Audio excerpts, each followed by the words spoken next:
They called it Project Atlas, a black operation buried under chaos.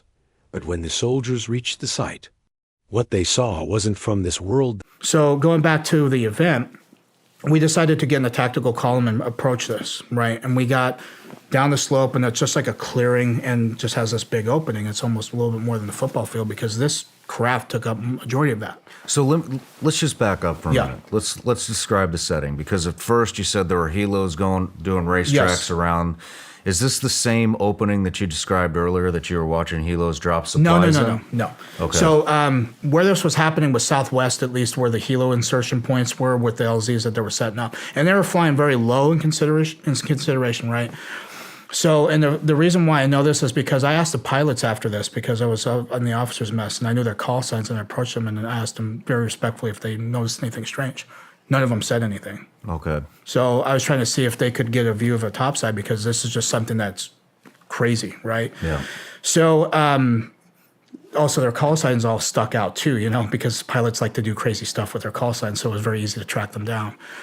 But having this happen on the north part of the slope and it goes down, and obviously, you know, the way it was transitioning colors, which was kind of the way that it appealed, because it was transitioning for a light matte black, or no, sorry, a light matte gray to a dark matte black, and just kind of ranging in between, right? Let's rewind a little bit before we get into the description. Okay.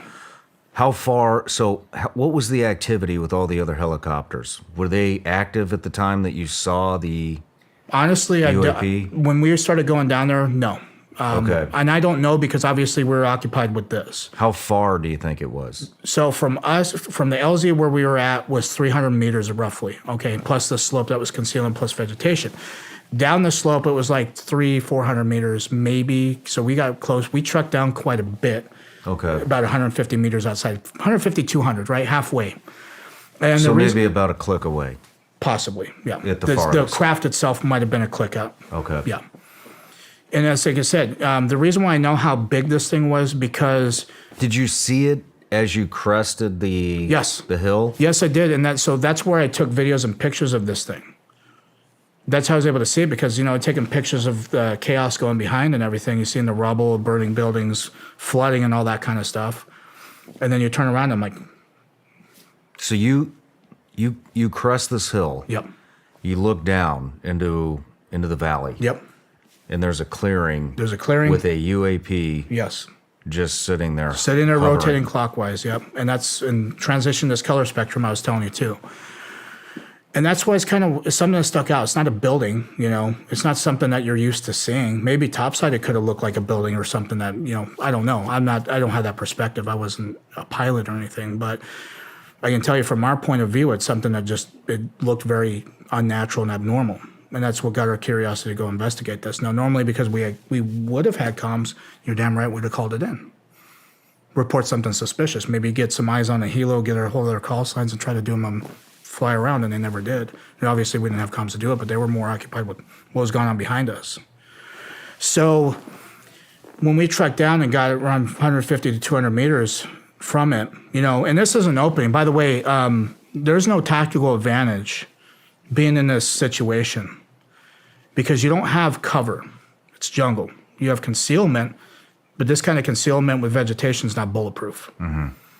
So when we trekked up close, and we were attack column, so obviously you have points here, right, each Marine. So you have visuals of the sides, somebody has point, and somebody has the rear. And all of a sudden we're enveloped by this military force I still to this day don't know who they are. And How close did you get? To the craft? To the craft. Roughly 200 meters, 150, 200. Did you get to the bottom of the hill? Yes. So you could see, so you saw the top of it, and then you could see underneath of it. And underneath of it had this platform that was on the ground that was separate from this craft hovering. And it was very weird to see, and I was like, okay, I don't know if that's kind of like a cement pad or something. I don't know if it was like a helo pad or anything like that at first, but then started seeing how the material kind of looked very similar to what the craft was. It's like, well, that's separate. So you have something that's on the ground, stationary, and then you have something that's up top, and it's just rotating in a clockwise position. So right when we got close to it, at least 150, 200 meters out, then all of a sudden we were engaged, at least not in a hostile manner, at least, not gunfire or firefight or anything like that. But the way that these guys moved was so fluid, it was so still, it was very, very, very smooth. And it kind of indicated to me after thinking about it for several years is that these guys have done it for a while because of how smooth this operation was. So when we were in a tactical column going towards the center of this thing, they actually came from the flanks, but it was more of a diagonal, like a corner of the room, so to speak, right? For them at a tactical advantage, they have interlocking fields of fire on every single person, and they had a team of 8, right?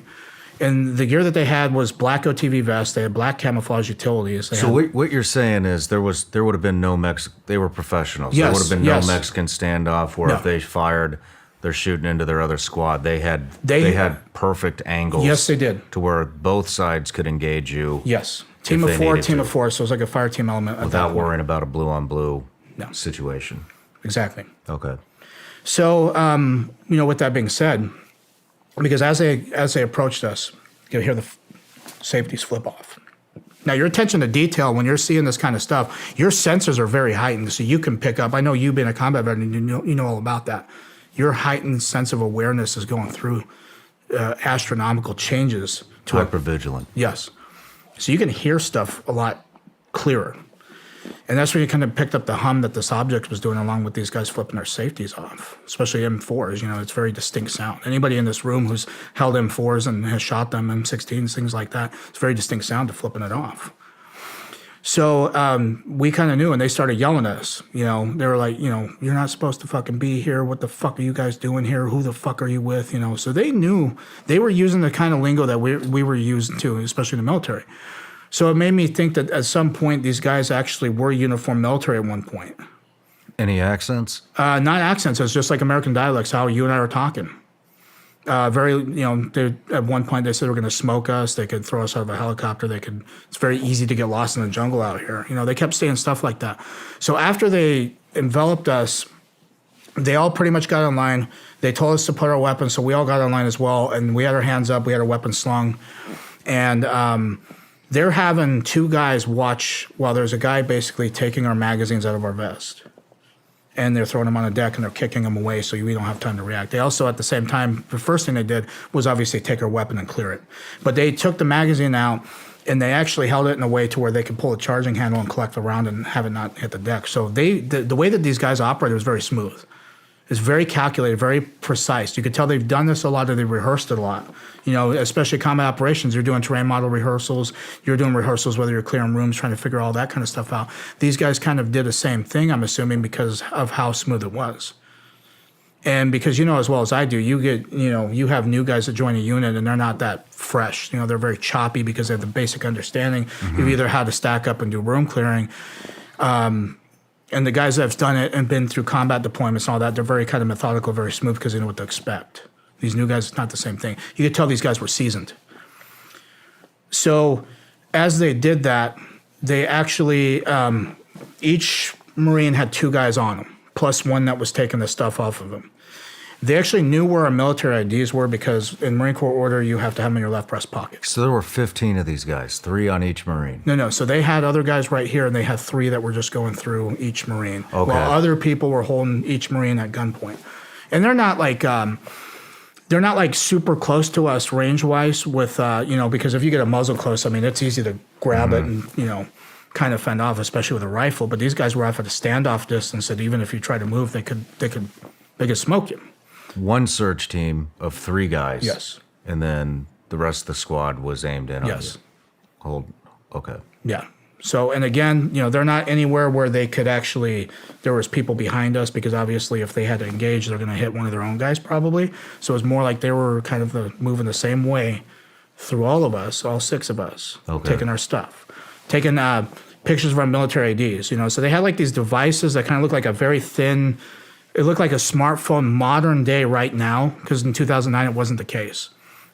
I think the most high-tech thing they had at that time were maybe Blackberries, but they're bulky at that point with the ball, and then they had their flip phone razors and things like that. But these look like something you'd see today. And they were taking pictures of military IDs, and they had some other device that was like reminded me of a BAT system. I don't know if you're familiar with that. Describe it. It's like a biometrics tracking system. So what it does is when you come across with an insurgent, you can take pictures of their face, their retinas, fingerprints, something like that. But they were trying to scan our IDs with this thing, and it wasn't working. So they're kind of getting frustrated with it. So as this is going on, Did they collect biometrics from you? No, Okay. no. Which, I mean, they took pictures of us, but that may be enough. And then they took our IDs, because some people I talked to that are in the special operations community with that, they said, yeah, we have the ability to scan IDs, and it tells us everything about you. Military IDs, driver license, things like that. So it's very high-speed stuff. I mean, and considering this was in 2009 compared to now, I mean, of course, they had this thing that they were using to load up stuff. It's very advanced physics, something hovering off the ground, not making any sound, but an audible hum, like a guitar amp or something that's like a transformer. So it wasn't like, it didn't sound like a jet. No. It didn't sound like a helicopter. Hell no. There was no engine noise. Nope. Just a hum. Just an audible hum. It's very creepy to see because it's not normal. Was it like a bassy hum? Yeah. Yep. Okay. Like a guitar. Like if you were to unplug it, I mean, it wasn't the same pitch, but it was like the same kind of sound, same kind of noise that it emitted. And so as they're searching us, we're watching this thing happen. And that's when we started seeing trucks come from our left and go onto this platform. And they were up armored 350s. I know exactly what 350s are. They were kind of beefier trucks. They were matte black. When they were coming at us, and they go left. And I was glancing between what was going on in front of us with these guys, and then all of a sudden glancing over to what was going on behind them. And that's when I started seeing the key details of this thing. Like it had like a scale pattern on it, kind of like an octagonal, because the craft itself was like an octagonal shape where you could see points. Had a pyramid structure on top that was black, and you can see the shadowing of it as it rotated. But it was rotating very slow. And then it had like these vents on every single corner on the middle part of these the panels anyway. There was like a Vanta black. It was like a dark black that would like absorb light. Very weird. What do you mean by that? A dark black that would absorb light? So if you're ever familiar with the BMW, they painted Vanta black. It was like a very super dark black. It's not like a reflective material at all. The matte black? Yeah, but very, very, very, even darker than matte black. Okay. Like you could shine a light at it and it won't even illuminate. Like the Batmobile? Kind of. Okay. Something like that. But even, it was like very dark. The only way I can describe it was like that Vanta black. Okay. And when you mean absorb light, you're saying if I shine a laser on it, you might not even see the laser, Correct. or it would be very dull. Correct. Okay. Something like that.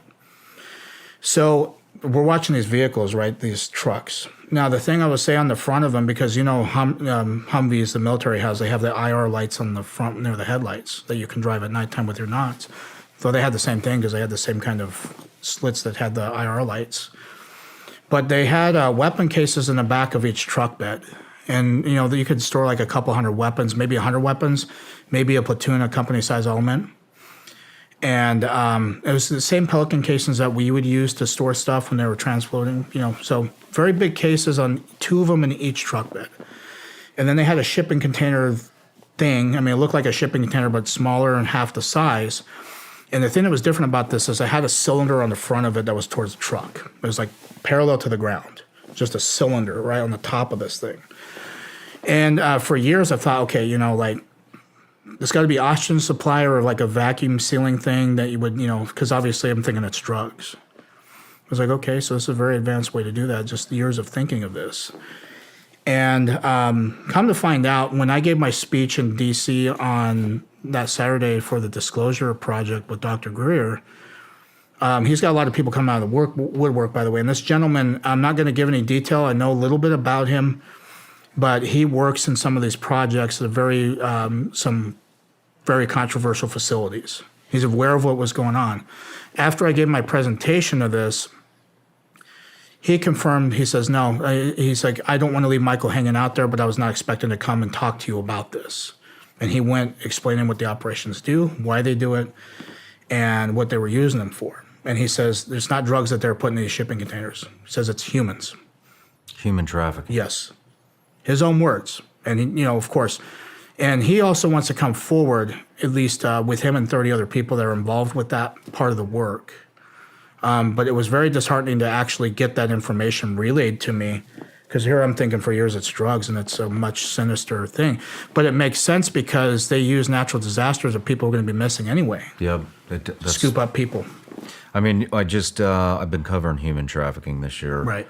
And that's, a lot of the human trafficking comes from third world countries in distress.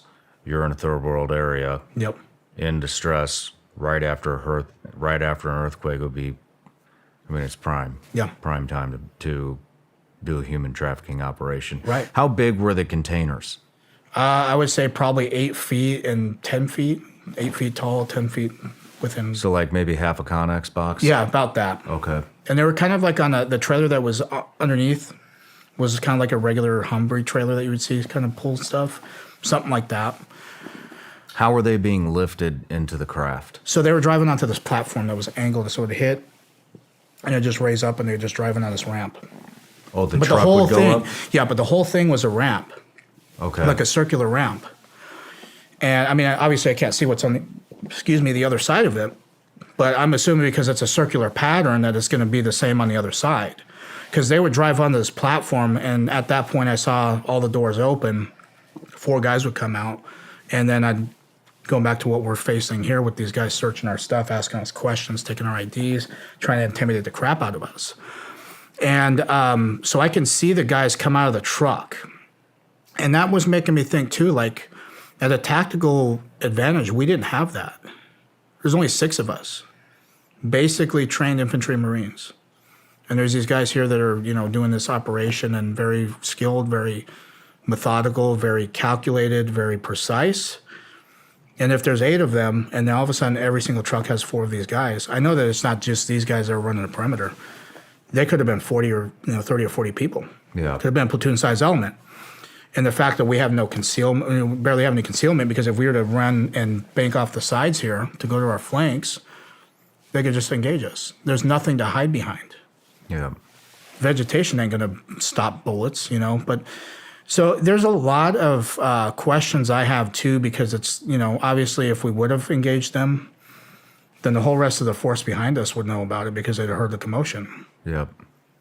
How many containers do you estimate were put into the craft? 4, because I saw 4 trucks. 4 containers? Yeah. And there could have been more, but at that point where we saw, we could have, because we stumbled onto this thing. We ruined their operation, so to speak, because we weren't allowed to see that. Let's talk about the craft. Okay. How big was it? 300 feet is what I'm estimating, about a football field. And the reason why I say this is because we flew on CH-53 Super Stallions. I'm sure you're familiar with those, your time as a SEAL. They're roughly 100 feet, all right? So from nose to tail, if you lined up 3 of them, it'd fit 3 of them under this craft. Because I can see, especially the operation behind us, you kind of see them off in the distance, so you try to gauge, as a Marine, you're always trying to judge distance, you know what I mean? Because if you're having to engage, but lo and behold, we end up having a surprise right here happen with these guys. But that's how I know it was around 300 feet. Okay. That's a, and it was circular. Circular. It's like an octagon because it had like corners on it. That was like an octagon shape, but still circular. Could you see, was it one smooth piece of metal? No.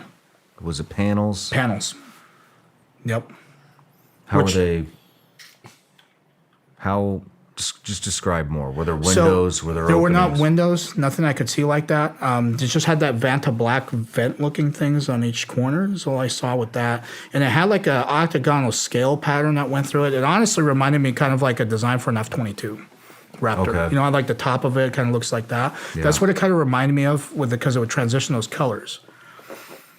So I suspect, I've had people I've talked to about this to say, well, Lockheed Martin has reverse engineer stuff that's circular. Raytheon, they have triangular craft. And he said it might have been Lockheed because Lockheed also made the F-22. Interesting. Similar design concept. Now that I think about it, right, because at this time you're not really thinking about it. You're like, I'm more concerned with these guys and who the hell they are. So after we witnessed the last truck going on there, and we're still dealing with that. I got searched already, of course, and I'm just paying attention to what's going on. I'm making sure my guys are good, too. And all of a sudden, the trucks, we never saw them again. They were not on that platform. There was like boxes and stuff that were on that platform. And so I'm assuming they either drove off on the other side or disappeared or where they went. I don't know. But all of a sudden, we noticed that this platform raises off the ground by itself. It doesn't make any noise, by the way. It doesn't disturb anything.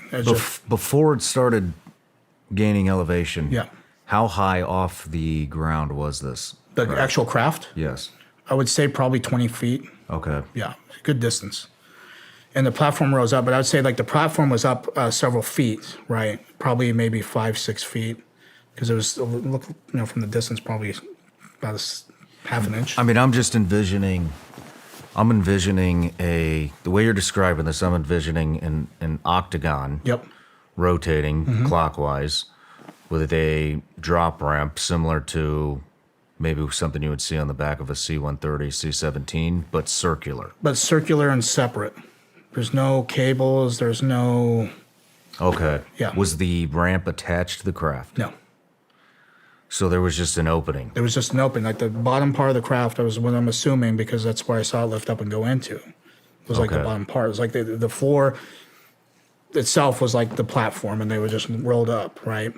But at the same time, the top part leveled a little bit and went down to meet with this.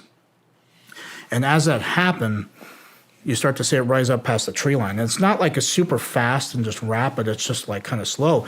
As that's going on, the rotation has not changed. The audible hum has not changed. But it's not like somebody hit the gas and you hear a different yeah, it's nothing like noise. that. It's just constant. Okay. Each point on that octagonal shape started to illuminate colors. Like, and it was just one color per point. It was red, it was green, it was yellow, and it was blue. It was the only colors I saw, and it was rotating, right? As soon as it got to the top of the tree line, like cleared the trees, this thing shot off to the left. And to the left was the ocean, by the way. This was going west. How far to the left was the ocean?